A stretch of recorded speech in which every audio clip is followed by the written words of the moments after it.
Bismillahirrahmanirrahim. Physics second year National Book Foundation. The topic name is Compton effect. And बच्चे ये याद रखिएगा, मैं आपको फिर बता रहा हूँ, क्वांटम फिजिक्स बहुत ज़्यादा इंपॉर्टेंट चैप्टर है। इस चैप्टर में कोई चीज़ आपकी फॉर्मेटिव नहीं है, तो तकरीबन मेजॉरिटी आइटम यहाँ पे इस चैप्टर में आपके सुमेटिव है। एक तो ये बात याद रखिए, और दूसरी बात याद रखिए कि क्वांटम फिजिक्स के बगैर पेपर नामुकम्मल है, क्योंकि अभी फेडरल बोर्ड ने ये चीज़ इस पे क्वांटम फिजिक्स मतलब आपकी सेकेंड ईयर की बुक में डाली है। तो ये बात याद रखिएगा कि ऐसा मुमकिन नहीं है कि यहाँ से लॉन्ग क्वेश्चन ना आए। फोटो इलेक्ट्रिक इफेक्ट आपको लगाया जा चुका है, उम्मीद है वो आपको समझ आ चुका होगा। उसके बाद हमारा नेक्स्ट टॉपिक है Compton effect.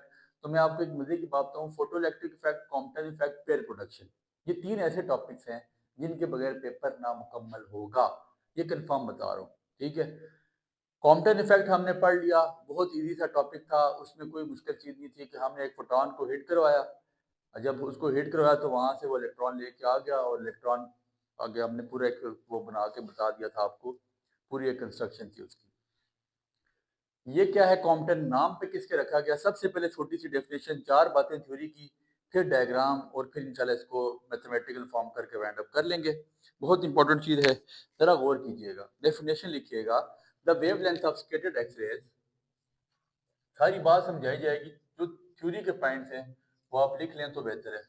The wavelength of, जिसकी डेफिनेशन हेडिंग दे दीजिएगा, the wavelength of scattered X-rays is larger than incident X-rays, is larger than incident X-rays। Sir सारी बात डायग्राम बना के समझाऊंगा, जरा 5 मिनट आप सिर्फ जो चार बातें लिखवाई जा रही हैं इसको अपने पास आपने नोट डाउन करना है। The wavelength of scattered X-rays is larger than incident X-rays. This is basically called Compton effect। अब था, है क्या चीज बेसिकली, आपके पास आर्थ एच कॉम्पटन इन 1923, ठीक है, ये एक नाम था इसका, साइंटिस्ट था, फिजिस्ट था। 1923 में इसने क्या किया, कंडक्टेड एन एक्सपेरिमेंट लिखिएगा, इन विच कंडक्टेड एन एक्सपेरिमेंट, इसने एक एक्सपेरिमेंट परफॉर्म किया, हम आपको भी करके बताएंगे। इन आर्थ H Compton in 1923 conducted an experiment in which he made an incident beam of X-rays, in which he made an incident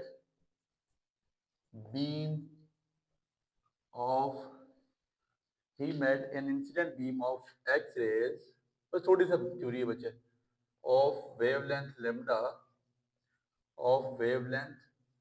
lambda on a block of graphite, on a block of graphite।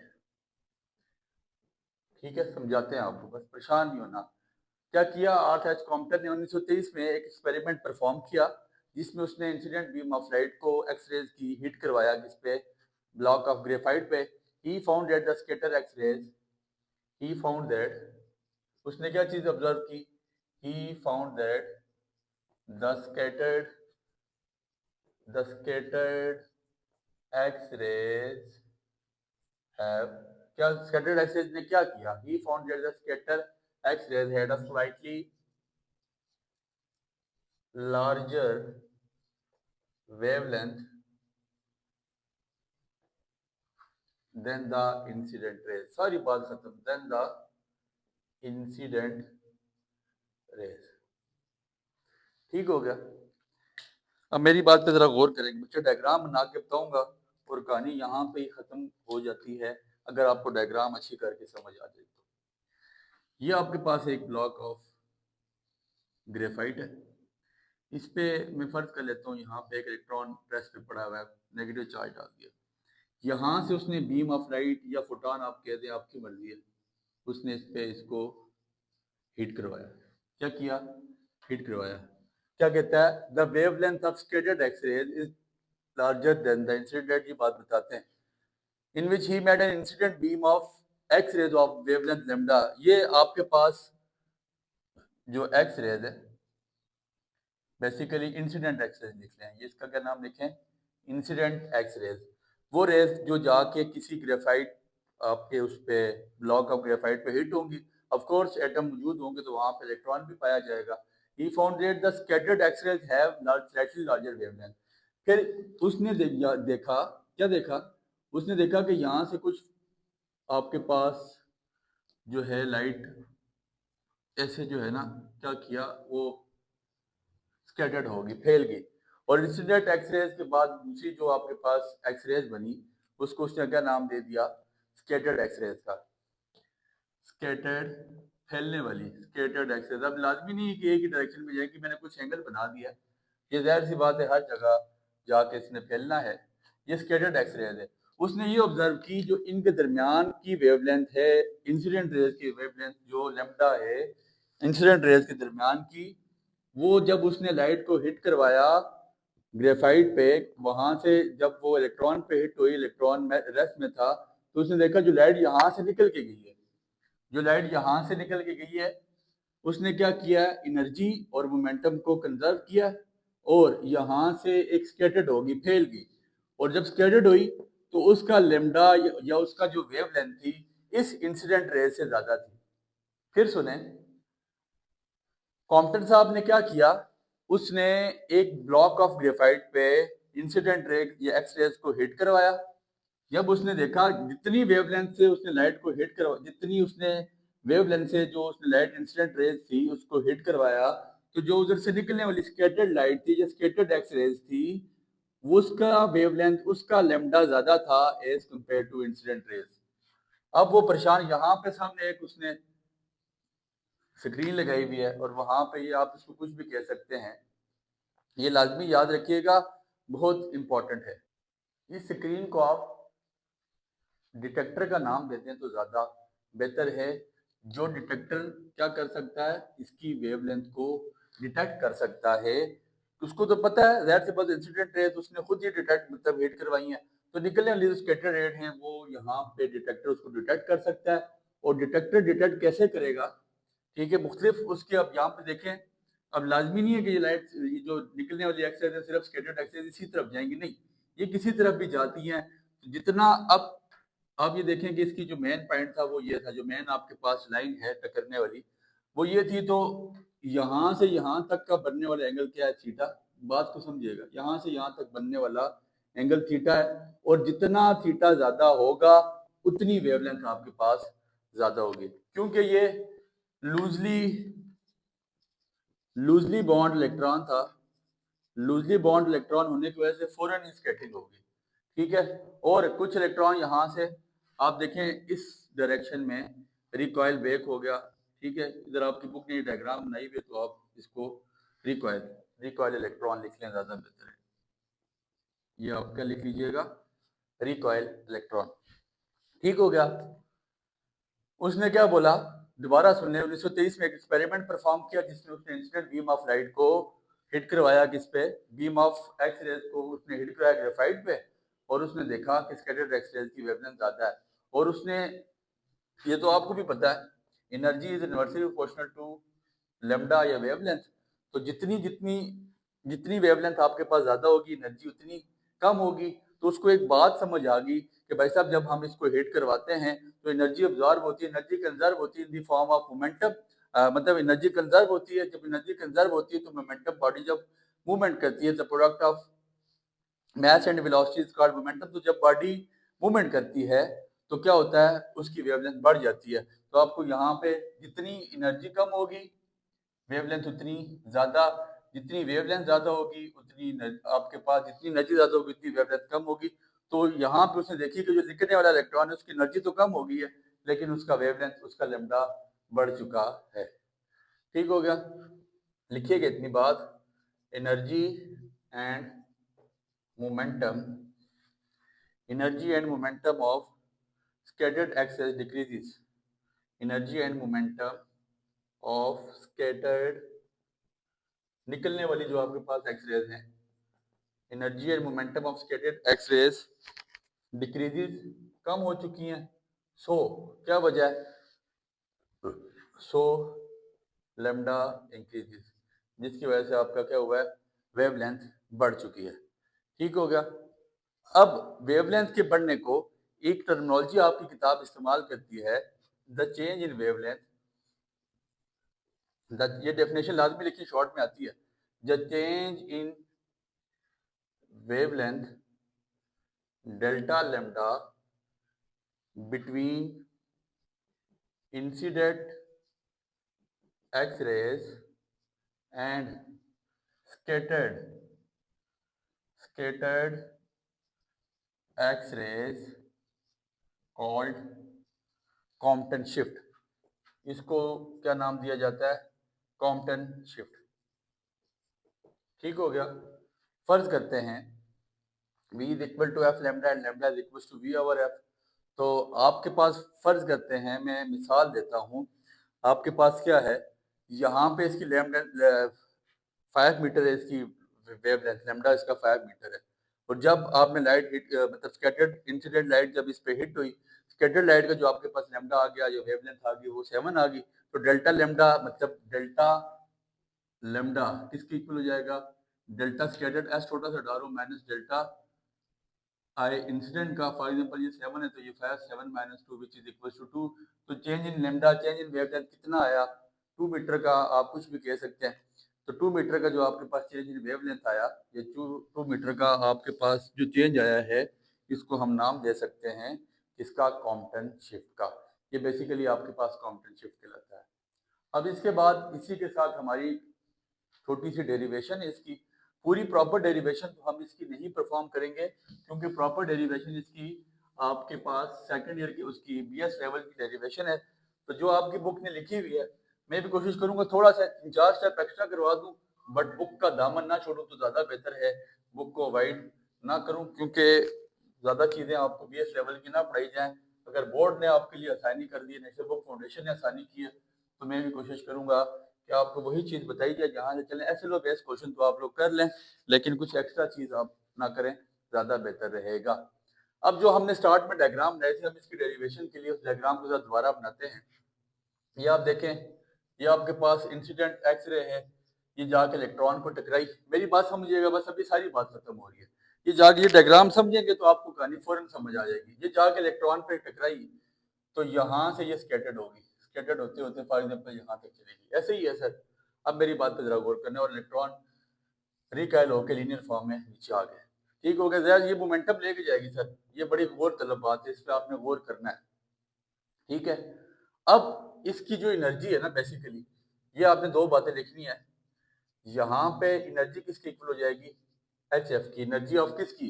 टकरने वाला है आपके पास photon. Energy of photon, energy of photon basically आपके पास H F हो जाएगी।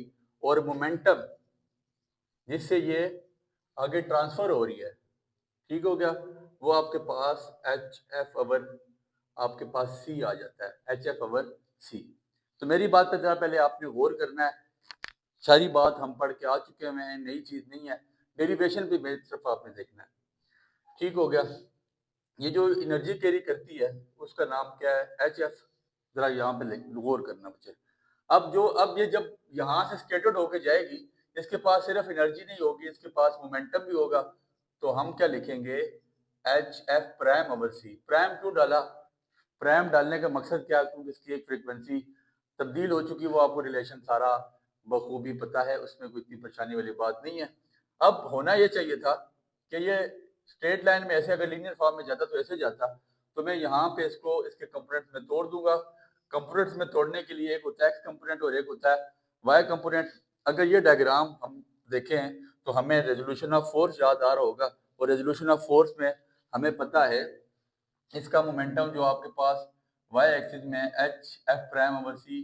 Y axis आपको पता है एफ, आपको याद हो आपने पढ़ा था F Y is equal to F sine of theta and F X is equal to F cos of theta. Dot product cross में भी पढ़ा, और आपने रेजोल्यूशन ऑफ फोर्स में भी पढ़ा कि ये वाई पर आपके पास एक्सिस में एफ साइन थीटा होता है और एक्स एक्सिस में आपके पास एफ कॉस थीटा होता है। समझाने के लिए बताया आपको। अब जो आपके पास वाई एक्सिस में इसका मोमेंटम होगा वो आपके पास आ जाएगा H F prime over C cos of theta. ये बात आपने यहाँ पे समझनी है, गौर करना है। ठीक है। और इसका जो लीनियर कंपोनेंट है किसका? इस इलेक्ट्रॉन का जो लीनियर कंपोनेंट है, जब इसमें ये जाएगा तो हम मोमेंटम हमें पता है P is equal to M V होता है बेसिकली। ये सारा वो मोमेंटम है जो स्कैटर्ड रेज की फॉर्म में जा रहा है, तो एच एफ ओवर सी लिखा मैंने, but linear momentum M V होता है, आपको पता है P is equal to M V, तो ये इसका एक्स कंपोनेंट तो कॉस थीटा नहीं लिखूंगा, कॉस फाई लिखूंगा, और ये इसका वाई कंपोनेंट तो मैं M V over sine phi, M V sine phi लिखूंगा, क्योंकि आपको पता है वाई एक्सिस ये इसका वाई कंपोनेंट है, तो साइन थीटा ये इसका एक्स कंपोनेंट हो कॉस थीटा। यहाँ तक मुझे नहीं लगता कि आपको कोई परेशानी हो, तो ये अगर इसका आप कह सकते हैं सिंपल, इसकी ये क्या है आपके पास हाइपोटेन्यूज, तो वो एम वी के ही इक्वल होती है। बस ये चंद बातें बताने का मकसद ये था कि ये डायग्राम आप अच्छी तरह वो कर लें। अब डायग्राम आपको अगर अच्छी समझ आ गई तो डेरिवेशन 2 मिनट की भी नहीं है, मैं इंशाल्लाह इसको अभी ही खत्म करता हूँ। ये आपने लिखा है energy of photon H F है और मोमेंटम कितना है एच एफ ओवर सी है, ठीक हो गया। तो according to law of conservation of energy, conservation of energy हम पढ़ के आ चुके थे, ये बातें हमने पढ़ी है। कंजर्वेशन ऑफ मोमेंटम या एनर्जी क्या कहता है, टोटल मोमेंटम बिफोर इक्वलिब्रियम या total initial energy is equal to final energy, लिख लें initial energy is equals to final energy, ठीक है। इनिशियल एनर्जी आपके पास फाइनल एनर्जी की इक्वल हो जाती है, तो इनिशियल एनर्जी क्या है बेसिकली ई लिखिएगा, एनर्जी छोटा सा आई डालें, आई का मतलब इनिशियल, इनिशियल एनर्जी आप सबसे पहले किसकी, फोटोन, फोटोन का मतलब यहाँ से जाने वाली लाइट जो आपके पास है, यहाँ से जा रही है, जो हिट होने के लिए जा रही है, जो एक्स रे जा रही है, जो आपके पास लाइट पार्टिकल जा रहे हैं, ठीक हो गया, जो हिट होने के लिए जा रहे हैं। ई आई का मतलब energy, initial energy of photon plus initial energy of electron. Sir जो इलेक्ट्रॉन सब जिस पे जाके वो टकराएंगे, इस इन सब की इनिशियल एनर्जी किसके बराबर हो जाएगी, final energy of, final energy of photon, मतलब आप क्या लिखेंगे, ई छोटा सा एफ डालेंगे, E F over E F photon plus E F electron, E F electron. ये डेरिवेशन बीएस के लेवल की करवाई जाती है और बहुत लेंथी डेरिवेशन है, आपकी बुक पूरी नहीं कर रही तो मैं थोड़ा सा 3-4-5 स्टेप आपको कॉमनली अंडरस्टैंड कराने के लिए बताता हूँ। एनर्जी ऑफ फोटोन के बारे में आपको पता है एनर्जी किसकी इक्वल होती है, एनर्जी ऑफ फोटोन आपके पास इक्वल होती है एच एफ के, E is equal to H F हम पढ़ के आ चुके थे, प्लस एनर्जी ऑफ इलेक्ट्रॉन। ये एनर्जी ऑफ इलेक्ट्रॉन हमें पता है, रेस मैथ में कोई चीज भी पड़ी हुई है उसकी एनर्जी हम रेस मैथ को एम नॉट देते हैं, एम नॉट सी का square is equal to M V का स्क्वायर होता है, तो वी बेसिकली स्पीड ऑफ, मतलब वी और सी यहाँ पे जब हम स्पीड ऑफ लाइट के लिए इस्तेमाल करते हैं तो वी की जगह हम सी का लफ्ज या सी की टर्मिनोलॉजी इस्तेमाल करते हैं। E F of final energy of photon, photon की फाइनल एनर्जी कितनी है, ये अभी फोटोन की बात हो रही है सर, मोमेंटम की बात नहीं हो रही, एनर्जी की बात हो रही है, एनर्जी की बात हो रही है, तो ये हो जाएगा आपके पास एच एफ प्राइम, मोमेंटम की बात नहीं हो रही सर, एनर्जी की बात हो रही है, plus energy of electron M C का स्क्वायर, एम नॉट सी नहीं, जाहिर सी बात है अब इस पर टकराई इलेक्ट्रॉन साहब निकल के आगे, तो वो आपके पास एम सी का स्क्वायर आ जाएगा। यहाँ तक आपको प्रॉब्लम नहीं होनी चाहिए, दिस इज इक्वेशन नंबर 1, और इसके साथ आपने यहाँ से आगे छेड़ना नहीं, मजीद सॉल्व करना नहीं है। फिर उसके बाद कंजर्वेशन ऑफ एनर्जी निकाल दिया, मोमेंटम निकालेंगे, energy of momentum along X axis, अभी आपको समझ आ जाएगी कि हमने साइन और कॉस को क्यों बीच में लाया। Energy of momentum along X axis, उसी तरह total momentum before collision is equal to total momentum after collision, वही कंसेप्ट इस्तेमाल करें, तो पी से मोमेंटम होता है बेसिकली, तो मैं लिखूंगा initial momentum of P for, P momentum है, छोटा सा फोटोन डालूंगा, plus initial momentum of electron is equal to final momentum of photon plus final momentum of electron, ठीक है। आप ई डाल दें, पी डाल दें, मैं पूरा वो लिख रहा हूँ, इलेक्ट्रॉन और फोटोन पूरा लिख के बता रहा हूँ। Initial momentum of photon, momentum sir ये एनर्जी एच एफ थी, तो मोमेंटम क्या होगा एच एफ ओवर सी, क्या होगा sir H F over C, plus initial momentum of electron, sir electron साहब यहाँ पे रेस्ट में है, इलेक्ट्रॉन रेस्ट में है, दैट मीन कि इनिशियल मोमेंटम ऑफ इलेक्ट्रॉन क्या हो जाएगा 0, ठीक हो गया। इलेक्ट्रॉन साहब अभी रेस्ट में, इनिशियली उस पर अभी हिट नहीं हुआ, वो अभी रेस्ट पे बैठा हुआ है, तो फाइनल फोटोन ये आपके पास फाइनल मोमेंटम ऑफ फोटोन है, क्या है H F prime over C, plus आपके पास, ये जरा गौर करेंगे, बड़ी काम की बात है। एच एफ ओवर सी, और फिर इलेक्ट्रॉन को बेसिकली लीनियर फॉर्म में अगर वो जाता तो वो एक्स एक्सिस की बात हो रही है ना sir, conservation of momentum along x axis. ये किसकी बात हो रही है? अलोंग एक्स एक्सिस की। तो एच एफ, इसका एक्स एक्सिस क्या है सर? मोमेंटम का एक्स एक्सिस ये है, सीधी लाइन है। तो H F prime cos theta होना चाहिए था, plus final momentum of electron. Electron को सीधा निकल जाए तो लीनियर मोमेंटम की बात हो रही है। तो M V cos of prime, हमने यही बात देखी। फिर सुन लें, initial momentum of photon H F over C, initial momentum of electron आपके पास 0 था। Final momentum of photon, photon का फाइनल मोमेंटम एक्स एक्सिस पे निकाल रहा हूँ सर, ये एक्स एक्सिस है, तो यहाँ पे मैं वैल्यू निकाल के आया हूँ क्या? एच एफ प्राइम ओवर सी, और एम वी ये लीनियर की बात है तो एम वी कॉस फाइव ये वैल्यू मैं निकाल चुका हूँ। तो अब मेरे पास जो इसकी फाइनल फॉर्म बनती है वो बनती है H F prime cos theta over C plus M V cos five over cos five sorry which is equal to H F over C. This is equation number 2। ये आपके पास इक्वेशन नंबर 2 आ जाती है। फिर इसके बाद conservation of momentum along Y axis. ये derivation आपकी किताब में इस तरह नहीं हुई भी, बट आपकी आसानी के लिए आपको बताया जा रहा है कि ये पूरी होती कैसे, बीएस लेवल की ये है। तो लेकिन आपको इसलिए करवाई जा रही है कि आपको परेशानी ना हो। थ्योरी से मैंने आपको निकाल दिया, कॉम्प्टेंट इफेक्ट इंपॉर्टेंट ना होंगे तो उसको ऐसे करके आपने बताना है। ठीक हो गया? अब ऐसा है, फिर उसी तरह अलोंग वाई एक्सिस फॉर्मूला वही लगेगा, total momentum before collision is equal to total momentum after collision. तो initial momentum of photon P I of photon plus P I of electron which is equal to final momentum of photon plus P F final momentum of electron. P I final momentum of photon, sir सुनिएगा, final momentum of photon. Sir photon तो अब रहा ही नहीं ना sir, photon इससे आगे टकरा गया, फोटोन का बेड़ा गर्क हो गया, वो जाके इलेक्ट्रॉन पे टकरा गया, तो अब वो फोटोन नहीं रहा। ठीक है जी, अब वो फोटोन नहीं रहा, हूँ सर्दियां नहीं रही जी। ठीक है, वो फोटोन नहीं रहा तो आपके पास फाइनल मोमेंटम क्या हो जाएगा? 0। और final momentum of electron, sir अब मोमेंटम ऑफ इलेक्ट्रॉन भी नहीं बचा, वो आगे ट्रांसफर हो चुका है। Sorry, initial momentum of photon भी कोई नहीं और final momentum of initial momentum of photon भी नहीं और इनिशियल मोमेंटम ऑफ इलेक्ट्रॉन भी वाई एक्सिस पे कोई नहीं है, क्योंकि ये एक्स एक्सिस पे जा रहे हैं सर। ये देखें, ये सीधा हॉरिजॉन्टल है तो ये एक्स एक्सिस है, तो वाई एक्सिस में निकाल रहा हूं तो एक्स एक्सिस पे इनिशियल मोमेंटम ऑफ फोटोन क्या था? एच एफ ओवर सी, और इनिशियल मोमेंटम ऑफ इलेक्ट्रॉन 0 था। वाई एक्सिस पे इनिशियल मोमेंटम ऑफ फोटोन और इलेक्ट्रॉन दोनों 0 होंगे। अब वाई एक्सिस पे initial final momentum of photon, ये वाई एक्सिस है, और फाइनल मोमेंटम ऑफ फोटोन कितना होना चाहिए? एच एफ प्राइम और sine theta over C, plus final momentum of electron कितना होना चाहिए? ये इलेक्ट्रॉन का फाइनल मोमेंटम वाई एक्सिस पे कितना होना चाहिए? M V sine five. This is equation number 3। तो आप इसको जरा सिंप्लीफाई करते हैं, H F prime sine theta over C plus M V sine five which is equal to 0। This is equation number 3। Solving, ये डेरिवेशन आपकी किताब में नहीं है तो लिहाजा लाजमी लाजमी तैयार करें। Solving equation 1, 2 and 3। सर यहाँ से आगे आप, ये फिल्म है, ये याद रखिएगा कि इसको हम पूरा नहीं सॉल्व कर सकते, पूरा तकरीबन खासी डेरिवेशन है, बोर्ड हमारा भर जाएगा।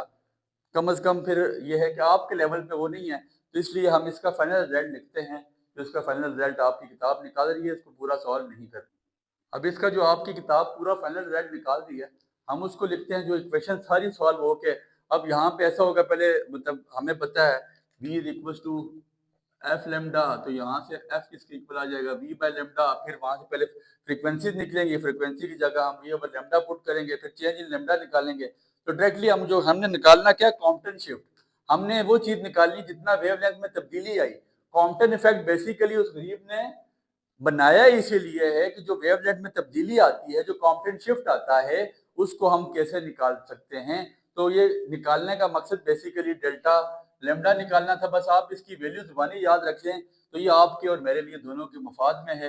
कौम के वसी तर मफाद में समझते हुए हमें यही कोशिश करनी है कि बस इस पर इक्तफा कर लिया जाए, वरना हमारे लिए मसाइल बनेंगे। तो delta lambda basically Compton shift है which is equal to H over M naught C. into 1 minus cos theta. That is your final result of Compton shift. Final result of Compton shift, ये आपके पास Compton shift का final result है। ये अगर किसी उसमें numerical में इस्तेमाल हुआ है तो values H basically Planck constant, am not is the, लिख लीजिएगा, H is Planck constant, am not is the mass of electron which is in rest, c is the speed of light, 1 minus cos theta, basically कुछ angles होंगे। तो ये हमने final result निकाल दिया Compton shift का। उम्मीद है आपको बातें समझ आई होंगी। बहुत इजी टॉपिक, बहुत इंपॉर्टेंट टॉपिक, दुआओं में आपने याद रखना है। बहुत शुक्रिया।